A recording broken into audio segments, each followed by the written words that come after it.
suis responsable d'une église à Lure. Et puis dans la petite église, il y a un petit bureau. Alors souvent, quand je veux me mettre à part, je prends ma moto et je vais me mettre dans le petit bureau. Et tout le monde passe devant l'église. Et quand il voit l'auto du pasteur, souvent, il s'arrête pour pouvoir faire l'onction d'huile, expliquer un problème, une difficulté. Et puis là, je suis dans le petit bureau. Et puis il y a une veuve qui vient avec sa fille. Elle toque au bureau.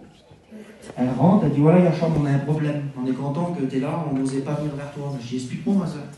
Elle dit voilà, tu sais que je suis veuve, j'ai pas beaucoup de sous. Elle dit mon camion, il est au garage, il est réparé, mais je peux pas aller le chercher, j'ai pas les sous. Et je dis écoute, à partir de maintenant, c'est plus ton problème. La Bible, elle dit qu'il faut qu'on prenne soin des veuves. Et je dis tu nous donnes la facture, on va aller le chercher, le camion. Elle dit la facture, c'est 1200 € de réparation. On n'avait pas beaucoup de sous dans l'église, mais notre rôle de pasteur, c'était d'aider cette veuve. Je dis sors et pars tranquille. Je dis Dieu va pourvoir. Elle sort du bureau, mais quand elle sort du bureau, moi j'ai pas les sous pour payer la facture. Ça fait que je me tracasse un petit peu, je dis Seigneur, je vais peut-être avancer un petit peu trop vite, mais je dis il faut l'aider quand même, la femme. Il se passe 1 heure, quelqu'un d'autre vient frapper au bureau, une chrétienne de l'église. Je la connais parfaitement. Elle arrive, et puis quand elle vient, elle dit voilà, Yacham m'a dit t'as vu, je suis prise en ce moment, je travaille beaucoup. Et elle dit je peux pas trop venir comme je veux à l'église. Elle dit mais j'ai une offrande à te donner. Elle dit je viens de donner ma dîme.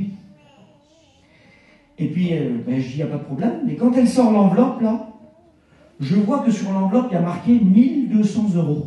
Père d'amour. Et moi, dans ma tête, je vois tout de suite l'expérience. Je regarde, l'autre, elle sort du bureau, là. Il faut 1200 €. L'autre, elle vient, elle ne sait rien du tout, elle emmène 1200 €. C'était particulier quand même. Mais quand la femme, elle me donne l'enveloppe, là, le Seigneur, il me parle, mais en direct. Il dit, redonne-y les sous, je ne peux pas les recevoir. Je dis, Seigneur, j'avais l'enveloppe dans les mains, comme ça. Et le Seigneur, il disait, sans offrande, je ne l'accepte pas. Moi, je ne savais rien du tout, écoutez bien. Et le Saint-Esprit me dit, quand elle aura réglé son conflit avec ses nièces, elle pourra ramener l'offrande. Redonne-y l'offrande. Mais imaginez-vous comment je suis gêné, moi, dans le bureau. Mais j'obéis à Dieu. Je dis, ma sœur, excuse-moi, je ne sais rien de ce qui se passe, mais est-ce que tu es en conflit avec tes nièces? Elle dit oui. Alors je dis, reprends ton offrande.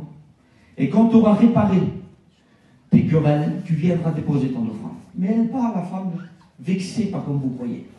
Mais vexée, mais c'est terrible. Eh bien, c'est bien, elle dit, ça fait des années que je donne, peut-être que je ne donnerai plus. Je dis, excuse-moi, mais c'est Dieu qui est dans l'affaire. Essaye de faire un effort.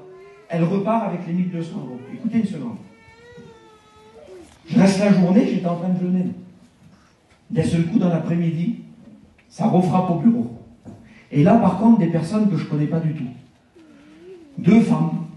Une vieille femme, dégagée. C'était une femme de couleur.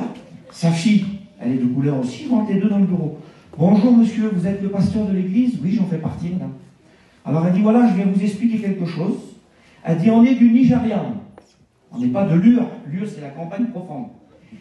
Elle dit, ma fille, elle est dans un foyer derrière, là, pour ceux qui sont en train de faire des papiers pour être française. Elle dit, elle est là, ça fait à peu près 6 mois qu'elle attend ses papiers pour être française, et elle dit, moi, je suis venue du Nigeria la visiter. Mais elle dit, par contre, j'ai quelque chose à vous expliquer. Je dis, qu'est-ce qui se passe, ma soeur? Elle dit, ma fille qui est là, elle a 25 ans. Et il y a 20 ans, elle a été guérie d'une leucémie. Et elle dit, moi, elle dit, pour remercier Dieu, ça fait 20 ans jour pour jour, que tous les ans, à la date anniversaire de sa guérison, je donne ma dîme à l'église. Quelle beauté. Elle dit, c'est aujourd'hui l'anniversaire de la guérison de ma fille. Elle dit, il y a 21 ans, elle a été guérie ce jour-là. Mais elle dit, moi, je ne suis pas dans mon église aujourd'hui, mais je vais être fidèle à ce que j'ai dit à Dieu il y a 21 ans. Donc elle dit, j'ai regardé sur Internet, j'ai vu marquer que l'église évangélique, elle était ici, je suis venu. Elle dit, j'ai mon offrande à vous donner, pasteur. Quelle beauté, Seigneur. Et quand elle sort les sous, là, il y avait 1200 €.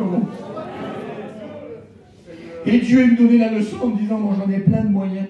Quelle beauté. J'ai les moyens de tout faire, mais je ne passerai pas au-delà de ma parole. Amen.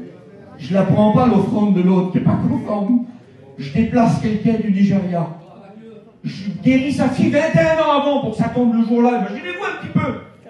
Et puis le dimanche d'après, parce que Dieu fait toutes choses à merveille, le dimanche d'après, Quand je suis à l'église, là, on commence à diriger les chants.